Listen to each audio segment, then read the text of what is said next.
नमस्कार मित्रांनो. आपल्या आधीच्या लेक्चरमध्ये आपण ई बँकिंगविषयी माहिती बघितली की what is the definition of e bank, what are the advantages of e bank, what kind of structure e banks follow like brick and click structure, आणि त्याचे ॲडव्हान्टेजेस काय आहेत, कोणकोणत्या सेवांना ई बँकिंग असं म्हणलं जातं.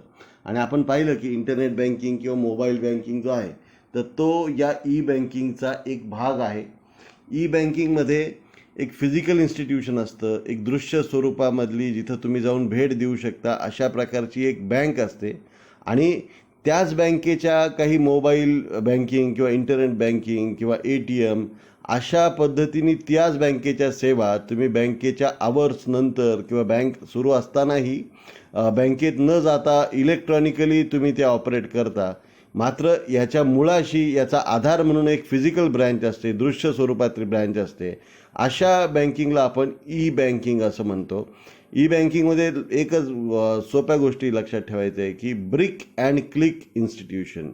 ब्रिक अँड क्लिक म्हणजे काय? ब्रिक म्हणजे जिथं विटा मातीची एखादी बँक आहे, म्हणजे जिथं दृश्य स्वरूपात एखादी ब्रँच आहे आणि तिच्या सेवा तुम्ही क्लिकवर सुद्धा उपलब्ध करून देता. असं जेव्हा उपलब्ध आहे तेव्हा याला आपण म्हणतो ब्रिक अँड क्लिक इन्स्टिट्यूशन. आता ही ब्रिक अँड क्लिक इन्स्टिट्यूशन असणे याला आणि तिच्या सेवा तुम्ही इलेक्ट्रॉनिकली वापरणे याला आपण ई बँकिंग असं म्हणत असतो. आज एक वेगळा प्रकार आपल्याला बघायचा आहे, तो म्हणजे काय? Virtual bank. खरं तर याविषयीची जी माहिती आहे तर ती आपण यापूर्वीही घेतलेली आहे पेमेंट बँकांमध्ये.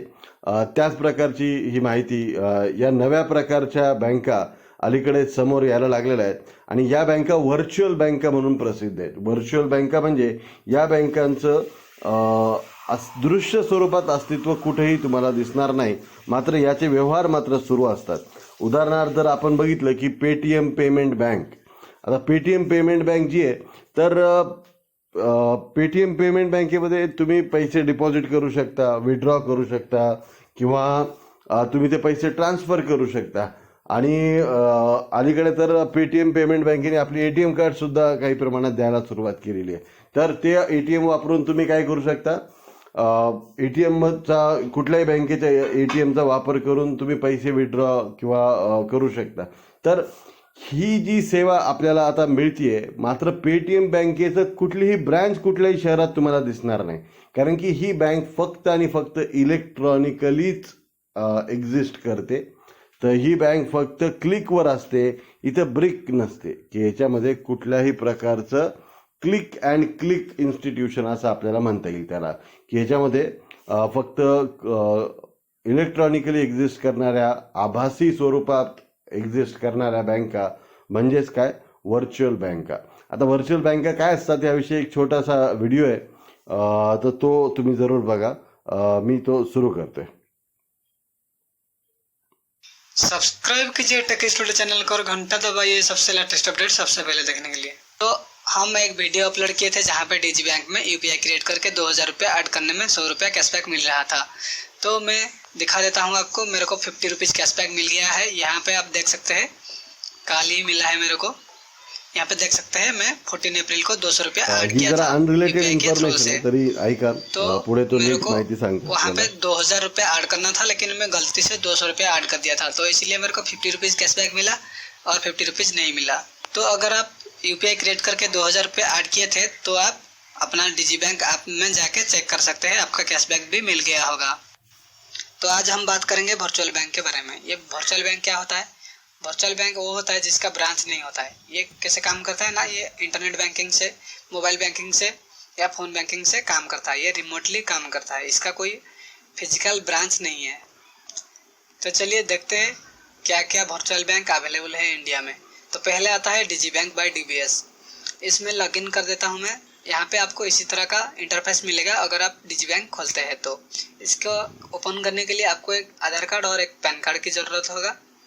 ये सबसे खास है क्योंकि यहाँ पे आप ऐड कर सकते हैं बैलेंस, जैसे पेटीएम वॉलेट में आप करते हैं. अगर आप किसी को ट्रांसफ़र करना चाहते हैं पैसा, तो आपका अकाउंट से डेबिट कार्ड के थ्रू से पैसा यहाँ पे ऐड करके यहाँ पे ट्रांसफ़र ऑप्शन में जाके किसी को भी पैसा ट्रांसफ़र कर सकते हैं. ये बिल्कुल फ्री है. इसका सबसे खास बात ये है कि इसका जो डेबिट कार्ड है आप ऑनलाइन ऑर्डर करेंगे तो आपको फिजिकल एक डेबिट कार्ड मिल जाएगा और इसके लिए आपको कोई चार्जेस भी नहीं देना होता है और ये इंटरनेशनल यूज के लिए भी होता है और इसको आप ऐप में जाके टेम्पररीली और फुल्ली ब्लॉक भी कर सकते हैं और अनब्लॉक भी कर सकते हैं और यहाँ पे आप चेंज पिन और फॉरगेट पिन भी कर सकते हैं। नेक्स्ट खास बात इसका ये है, अगर आप इस डेबिट कार्ड से कोई भी एटीएम से पैसा विड्रॉ करते हैं तो इसके लिए आपको कोई चार्जेस नहीं देना होता। इस बैंक का आता इथे आपल्याला बघायची गरज आहे की DBS ही एक फॉरेन बँक आहे जी भारतात ऑपरेट करते आणि या बँकेने हे DG बँक नावाचं एक वॉलेट किंवा ई बँक व्हर्च्युअल बँक आपल्याला काढल्याचं दिसतं आणि या बँकेत तो सांगतोय की तुम्हाला गरज लागली तर तुम्हाला ATM कार्डसुद्धा मागवता येतं, त्या ATMचा वापर करून तुम्ही वेगवेगळ्या बँकांच्या ATMमधनं पैसे काढूसुद्धा शकता। आता हे का आणि ह्यासाठी कुठलेही चार्जेस लागत नाही, असं का करता येऊ शकेल की ह्याला का चार्जेस लागणार नाहीत? कारण की या बँकांना जो प्रचंड खर्च करावा लागतो मॅनपॉवरवर, एखादी इमारत भाड्याला घेण्यावर, ती इमारतीचं मेंटेनन्स म्हणजे इलेक्ट्रिक असेल किंवा वॉटर असेल की अशा गोष्टींवर होणारा सगळा खर्च बाजूला पडतो, त्यामुळे या बँकांची बचत चाललेली असते, त्यामुळं एवढ्या सेवा देणं या बँकांना शक्य आहे। आपण अजून ऐकूयात या ई बँकिंग विषयी। इस बैंक का डेबिट कार्ड से आप अनलिमिटेड पैसा विड्रॉ कर सकते हैं और इसमें UPI की फैसिलिटी भी दिया गया है। तो आप दूसरा बैंक का अकाउंट इस ऐप में लिंक भी कर सकते हैं और इस ऐप में कुछ ऑफर भी मिलता है, जैसे कि मैं लास्ट टाइम बताया था 100 रुपया UPI क्रिएट करके 2000 रुपया ऐड करने में मिल रहा था और बीच बीच में फ्लिपकार्ट में इसमें डिस्काउंट भी मिल जाता है और आप ये ट्रिपल लाइन कोड क्लिक करेंगे तो आपको ये ऑप्शन भी मिल जाएंगे। यहाँ पे आप लॉग आउट कर सकते हैं और प्रोफाइल में जाके चेंज कर सकते हैं। इस ऐप में आप मोबाइल नंबर इजीली चेंज कर सकते हैं। यहाँ पे देखिए मैं DG बैंक का फिजिकल कार्ड आपको दिखा देता हूँ और पेटीएम का भी कार्ड मेरे पास है, लेकिन DG बैंक का जो कार्ड है वो वीसा का है। DG बैंक का एक नेगेटिव पॉइंट है कि अगर आपके सिटी में DG बैंक अवेलेबल नहीं है तो आप ये अकाउंट खोल नहीं सकते, तो ये अभी कुछ लिमिटेड सिटी में अवेलेबल है। नेक्स्ट सबसे अच्छा वर्चुअल बैंक है पेटीएम पेमेंट्स बैंक। यहाँ पे भी आपको रुपये का डेबिट कार्ड का ऑप्शन मिल जाता है। अगर आप फिजिकल डेबिट कार्ड चाहते हैं तो आप यहाँ से ऑर्डर कर सकते हैं, लेकिन ये सर्विस ये चार्जेबल है और इसको अगर आप पैसा विड्रॉ करने के लिए चाहते हैं, यूज़ करना चाहते हैं तो आप कर सकते हैं, लेकिन ये फ्री नहीं है। 3 ट्रांजैक्शन के बाद आपको चार्जेस देना होगा और यहाँ पे आपको UPI सपोर्ट भी मिल जाता है और आपको यहाँ पे मनी ट्रांसफ़र फ्री में भी मिल जाता है और ये मैक्सिमम सिटी में अवेलेबल होता है। ये यहाँ पे देखिए मैं पेटीएम पेमेंट्स बैंक का डेबिट कार्ड भी ऑर्डर कर लिया हूँ। नेक्स्ट सबसे अच्छा वर्चुअल बैंक है एक्सिस बैंक। इसमें भी आप आधार कार्ड और पैन कार्ड देके अकाउंट खोल सकते हैं, लेकिन मेरा आधार कार्ड में मोबाइल नंबर रजिस्टर नहीं है तो इसमें मैं अकाउंट नहीं किया हूँ आज तक। यहाँ पे भी आपको फिजिकल डेबिट कार्ड का ऑप्शन मिल जाता है, लेकिन ये चार्जेबल है और यहाँ पे बहुत अच्छा ऑफर भी मिल जाता है बीच बीच में। नेक्स्ट वर्चुअल बैंक है कोटक महिंद्रा बैंक की तरफ से। अगर आपके पास आधार कार्ड और पैन कार्ड है तो इसको आप भी ओपन कर सकते हैं, लेकिन यहाँ पे बीच बीच में कुछ पैसा काट लेता है। इसमें एक वर्चुअल डेबिट कार्ड भी मिलता है, लेकिन आप 250 रुपया दे के इसको फिजिकल ऑर्डर भी कर सकते हैं और यहाँ पे चेकबुक की फैसिलिटी भी दिया गया है। अगर आप चेकबुक ऑर्डर करते हैं तो आपको 100 रुपया एक्स्ट्रा देना होगा। लॉगिन करने के बाद आपको ऐसा इंटरफेस देखने को मिलेगा। यहाँ पे बहुत सारा ऑप्शन है, लेकिन कुछ ऑप्शन सबके लिए अवेलेबल नहीं होता है। वो ऑप्शन पाने के लिए आपको बैंक में विजिट करना होगा और यहाँ पे डेबिट कार्ड में आपको इंटरनेशनल यूज भी मिल रहा है। ये सबसे खास बात है ये आपका। इसका कस्टमर सपोर्ट इतना खास नहीं है, तो इसको आप यूज ना करें तो बेहतर है। अगर आपके सिटी में DG बैंक है तो आप DG बैंक यूज़ करें, ये सबसे अच्छा बैंक है। DG सेविंग्स बैंक में मेरा 1 रुपया भी आज तक नहीं कटा है, क्योंकि यहाँ पे सब कुछ फ्री है। तो ये रहा वर्चुअल बैंक के बारे में। तो अगर आपको वीडियो तर अशा प्रकारे या छोट्याशा व्हिडिओमधनं आपल्याला ही माहिती देण्यात आली होती। आता आपण नीट खोलात जाऊन जाणून घेऊयात की what is the meaning of virtual bank. खरं तर भारतातील ज्या व्हर्च्युअल बँकांविषयीची आपण माहिती आत्ता बघितली त्या पूर्ण अर्थाने व्हर्च्युअल बँक नाही आहेत, त्यांच्या खाली कुठंतरी फिजिकल सुद्धा एक सपोर्ट त्या बँकांचा आपल्याला मिळतोय, जसं ॲक्सिस बँक असेल किंवा कोटक महिंद्रा बँक आहे, यांचे फक्त अकाउंट ओपनिंग किंवा ऑपरेशन्स इथपर्यंतच जे व्यवहार आहेत ते खरं तरी ऑनलाईन झालेले आहेत. मात्र DBS ची DG बँक त्यांनी सांगितली तर ती पूर्णपणे व्हर्च्युअल बँक असल्याचं आपल्या लक्षात येईल. की आता आपण बघूयात, financial institution that handles all transactions via the web, email, mobile check deposit and ATM machines. By not having the overhead of physical branches, people expect a virtual bank to offer higher interest rates on their account. म्हणजेच काय की अशी वित्तीय संस्था की जी आपले सर्व transactions वेबवरून म्हणजेच इंटरनेटच्या जाळावरनं जी बघते, ईमेल, मोबाईल किंवा ATM मशीन यांच्याद्वारे हँडल करते सर्व ट्रान्झॅक्शन, आणि स्वतःची कुठलीही फिजिकल ब्रँच तिची नसते. आणि जिथं लोकांना अशा अपेक्षा असते की इतर बँकांपेक्षा यांनी काय दिलं पाहिजे, व्याजदर जास्त दिला पाहिजे. आता या बँका व्याजदर जास्त दिला पाहिजे अशी अपेक्षा का करू शकतो कस्टमर, कारण की त्याला माहिती आहे की या बँकेचा खर्च अतिशय कमी आहे. या बँकेला कुठल्याही प्रकारचा फिजिकल ब्रँच उघडण्यावर, माणसं नेमण्यावर किंवा ते मेंटेन करण्यावर कुठलाही खर्च करायचा नाही. यामुळं अशा बँकांनी जास्त व्याजदर द्यावा अशी तिथं अपेक्षा असते. Traditional bank may also have on virtual bank subsidiary. म्हणजेच काय, पारंपरिक बँका सुद्धा काय करू शकतात, स्वतःची एक व्हर्च्युअल बँक असणारी सबसिडरी किंवा उपकंपनी काढू शकतात. मागच्या व्हिडिओमध्ये जे आपण पाहिलं की ॲक्सिस बँक असेल, कोटक महिंद्रा बँक असेल, या बँकांनी काय केलेलं आहे की आपले स्वतःची व्हर्च्युअल बँकसुद्धा काढलेली आणि त्यांची फिजिकल ब्रँचसुद्धा असते. मात्र ह्या दोन्ही वेगवेगळ्या याच्यातनं ऑपरेट केल्या जातात. व्हर्च्युअल बँकांनाच डायरेक्ट बँक म्हणजे प्रत्यक्ष बँक, निओ बँक म्हणजे नव्या बँका, ब्रँचलेस बँक म्हणजे कुठलीही शाखा नसणारी बँक, किंवा ऑनलाईन बँक असे अनेक शब्द वापरले जातात. The first banks without branches debuted in 1989 in UK when first direct bank offered telephone banking. तर अशा प्रकारची पहिली जी सुरुवात होती ती 1989 मध्ये झाल्याचं दिसतं आपल्याला इंग्लंडमध्ये. आणि 2000च्या मध्यावर म्हणजे 1995 नंतर भरपूर नव्या इंटरनेट आणि मोबाईल फोनवर आधारित असणाऱ्या बँका निघाल्या. आता व्हर्च्युअल बँकिंग आणि ई बँकिंग यात काय फरक आहे आपल्याला ते बघायचं आहे की all transactions in a virtual bank are handled entirely online, whereas online banking is an internet based option offered by regular bank. म्हणजेच काय, ऑनलाईन बँकिंग किंवा ई बँकिंग म्हणजे काय, तर रेग्युलर बँकांनी तुम्हाला एक दिलेली सुविधा आहे की तुम्ही तुमचे व्यवहार ऑनलाईन सुद्धा करू शकता. मात्र व्हर्च्युअल बँकिंग किंवा आभासी बँक म्हणजे काय, ही बँक मुळात एक्झिस्टच करते फक्त ऑनलाईन, फक्त वेबसाईटवरच ती बँक उघडी असते. तर अशा प्रकारची व्यवस्था आहे. In case of virtual bank the entire bank exist online, there are no branches, there are no paper work to sign. अशा बँकेमध्ये कुठलंही पेपर वर्क नसतं, त्यांच्या कुठेही ब्रँचेस नसतात.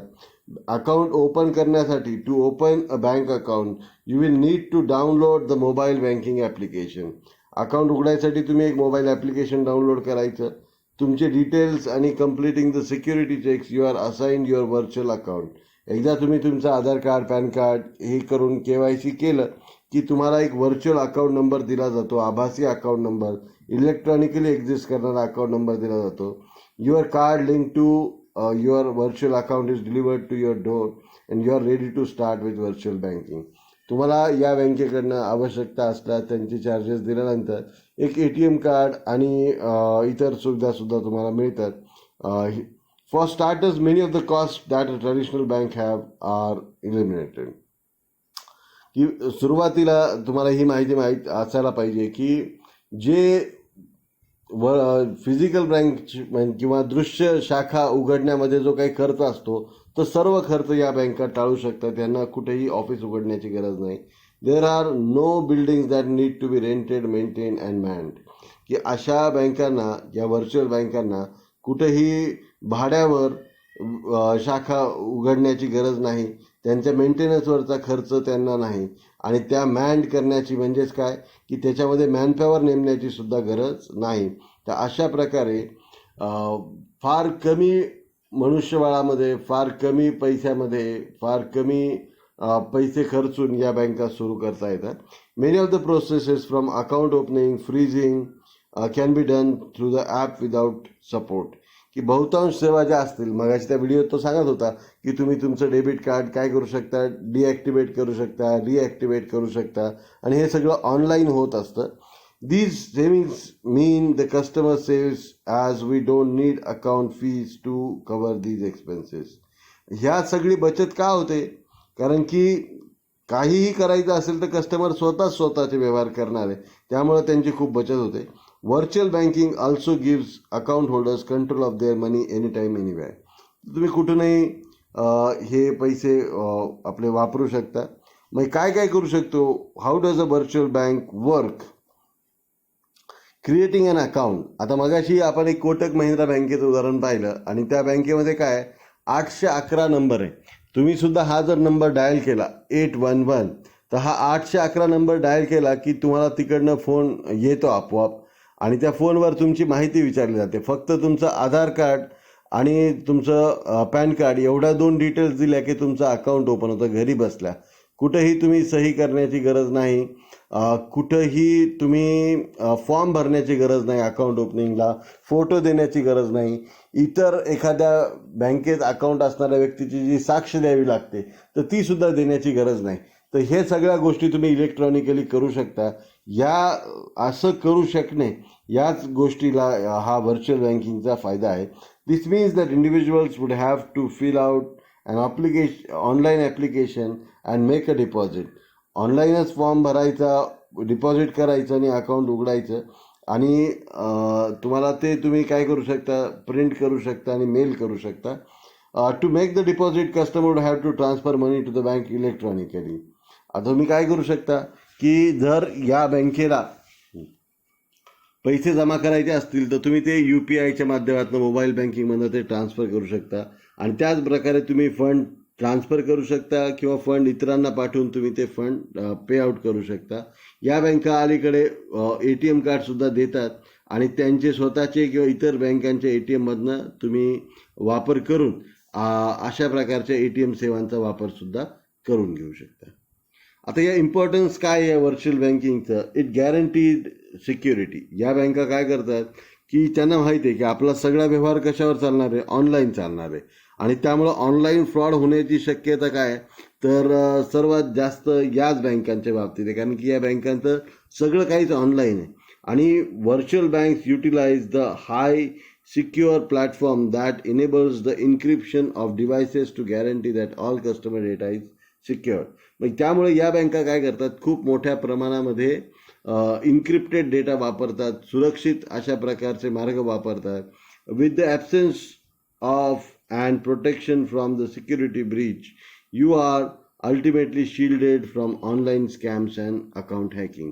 तर अशा प्रकारे एवढ्या मोठ्या प्रमाणात सिक्युरिटी वापरल्यामुळं तुम्ही ऑनलाईन स्कॅम आणि हॅकिंगपासून वाचू शकता.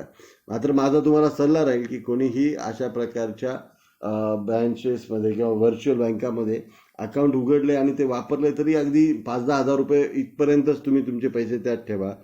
कधीही या एकापेक्षा दुसरा हॅकर, एकापेक्षा चांगला प्रोग्रामर तयार होऊ शकतो आणि तुमचे पैसे हे संकटात येऊ शकतात. रिलायबिलिटी, की यू कॅन रिलाय, कारण की त्यांच्या सेवा 24 तास सुरू असतात. त्याच्यामध्ये जनरली पेनाल्टी वगैरे लावलं जात नाही. तुम्ही तुमच्या घरातल्या कम्फर्ट झोनमधनं you can operate them, and it is that you don't have to go to the hassles of being physically present for a huge amount of transaction. It enables safe transfer of funds without disappointment. तर काही hidden charges नसतात. ती bank तुम्ही तुमच्या घरून operate करू शकता. त्यामुळं अ बँक इन युअर होम, तुमच्या घरीच असणारी ब्रँच असं तिला म्हटलं जातं. आणि रात्रंदिवस तुम्ही तुमचे अकाउंटसुद्धा काय करू शकता, ऑपरेट करू शकता. आता या व्हर्च्युअल बँकिंगचे काय फॉर्म्स आहेत की तुम्ही काय करू शकता. आता जसं पेटीएमचं स्वतःचं ATM नाही आहे, मात्र पेटीएमचं डेबिट कार्ड आत्ताच मी मगाशी तुम्हाला दाखवलं होतं, आणि ते डेबिट कार्ड तुम्ही दुसऱ्या कुठल्याही बँकेच्या ATMमध्ये वापरू शकतो. You can use ATMs of other bank. NEFT RTGSनी तुम्ही अगदी 1-2 लाखापर्यंतचे व्यवहारसुद्धा तुम्ही करू शकता. मात्र आपण बघितलेलं आहे पेटीएम बँकांना 1 लाख रुपयांची मर्यादा आहे, तर त्यामुळे त्याच्यापेक्षा मोठे व्यवहार इथं करता येणार नाही. द इलेक्ट्रॉनिक क्लिअरिंग सर्व्हिस तिथं उपलब्ध असते. तुम्ही त्यात चेकसुद्धा जे आहेत वेगळ्या मार्गाने ते भरू शकता. यूज ऑफ MICR चेकबुकसुद्धा दिलं जातं काही बँकांकडनं. अजून आपल्याकडे तेवढी प्रगती झालेली नाही आहे. मग त्या बँकामध्ये MICR म्हणजे मॅग्नेटिक इंक कॅरेक्टर रेकग्निशन, ज्याबद्दल आपण माहिती पाहिली होती. आपला चेक जो मिळतो त्याच्या खाली या मॅग्नेटिक इंकमध्ये चेकचा नंबर लिहिलेला असतो, ज्यामुळं चेक क्लिअरिंगला सोपेपणा येतो. त्यानंतर इलेक्ट्रॉनिक फंड ट्रान्सफर स्कीम आणि computerise settlement of clearing transaction. तर अशा प्रकारे या बँका काय करतात, बऱ्यापैकी कस्टमर्सची मदत करत असतात. 24 तास या बँका उपलब्ध आहेत. हे तिथे आता तिचे ॲडव्हान्टेजेसकडे आपण आलेलो आहे की 24/7 ॲक्सेस असतो तुम्हाला तुमच्या अकाउंटशी. त्यानंतर faster speed and efficiency.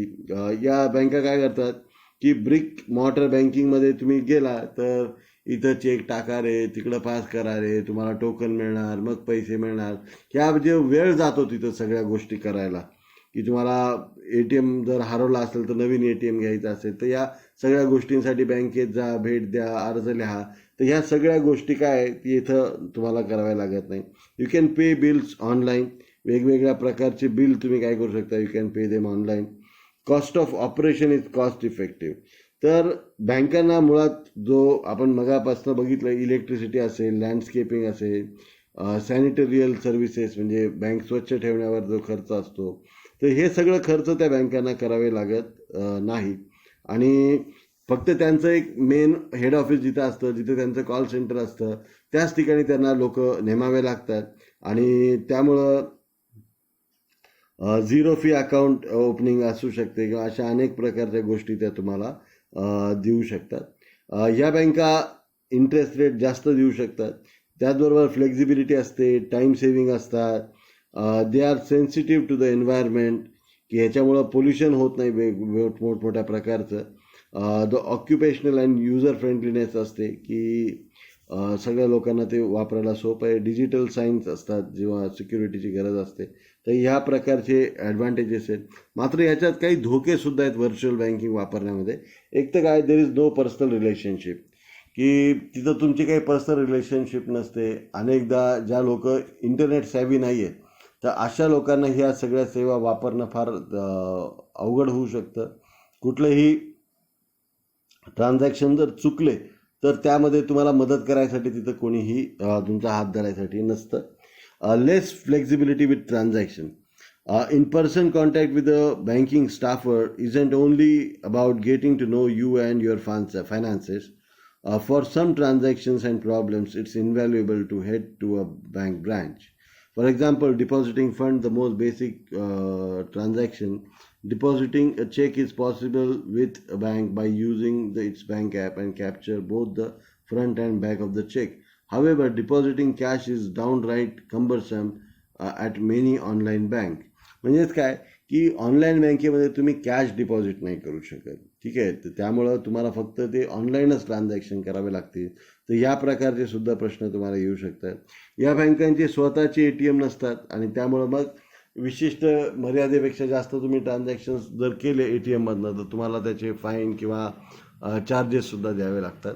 More limited services. अजून आता या बँकांची फारशी प्रगती झालेली नसल्यामुळं यांच्या सेवा आता तरी सध्या मर्यादित असल्याचं दिसतं काही प्रमाणामध्ये. मात्र असं काही जरी असलं तरी आपण बघू शकतो की भविष्य जे आहे तर it is going to be virtual. Why virtual banks are the future? कारण की येणाऱ्या काळामध्ये आपण बघू शकतो की ह्या व्हर्च्युअल बँकांचे जे ॲडव्हान्टेजेस आहेत आणि बँकांसाठी जी खर्चाची बचत आहे यामुळं अतिशय कमी पैशामध्ये बँकिंग व्यवहार करणे शक्य होणार आहे. त्यामुळं व्याजदर बँका जास्त देऊ शकतील. तर ह्या सर्व प्रक्रियेमुळं फार उपयुक्त अशा प्रकारचे एक डिजिटल रेव्होल्युशन आपल्याला म्हणता येईल बँकिंग सेक्टरमध्ये चाललेली आहे. की why are these banks the future of banking? की या बँका येणाऱ्या काळात बँकिंगचं भविष्य आहे असं का म्हटलं जातं ते आता आपण बघूया. The age of digital transformation is upon all humanity. सगळीकडे सगळ्या जगामध्ये मानवतेवर हे डिजिटल ट्रान्सफॉर्मेशनचं योग आलेलं आहे.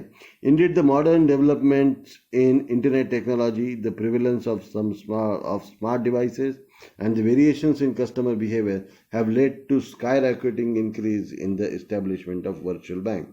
की मुळातच इंटरनेटचा वापर इतका वाढलेला आहे आणि सगळीकडे स्मार्ट डिव्हायसेस म्हणजे मोबाईल फोन, अँड्रॉइड फोन किंवा ॲपल बेस्ड फोन एवढे वाढलेले आहेत की त्यामुळं व्हर्च्युअल बँकांच्या स्थापनेमध्ये जगभरामध्ये एक मोठ्या प्रमाणात उडी किंवा प्रगती झाल्याची आपल्याला दिसून येते.